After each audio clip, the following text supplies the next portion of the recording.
Hello, welcome to another word from the studio.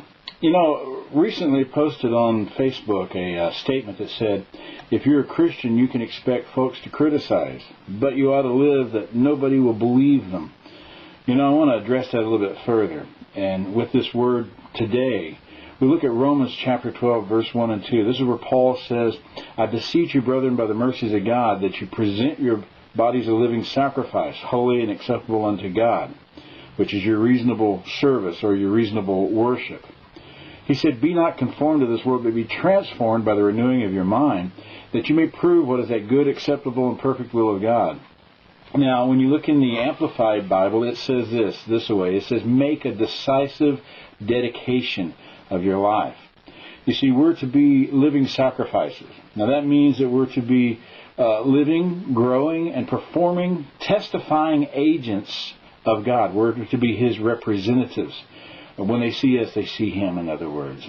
We need to lay down our lives that it is a testimony to the glory of Jesus Christ. Now, again, like I said, if you're a Christian, you can expect some criticism. But you need to live a life that is in such a way that nobody will believe the criticism. In verse 2, there was a couple of words that I want to look at. He said, be not conformed. Now, that means to be molded or fashioned your behavior in accord with a pattern or a set of standards that you allow your life to be shaped in such a way that it doesn't have foundation, it doesn't have substance, and it doesn't have security. One way I like to do this is when we do guitar seminars. I'll take my guitar, being in tune, I'll knock it out of tune to show that when we conform to the world, it knocks us out of tune with life. You see, this represents an outward expression, but it does not reflect what's within. It's a, if you will, a facade. It's a mask. When you're conformed, it's not real, and it doesn't have substance again. It doesn't have foundation. It doesn't have security. But he said, be transformed. Now that means be transfigured.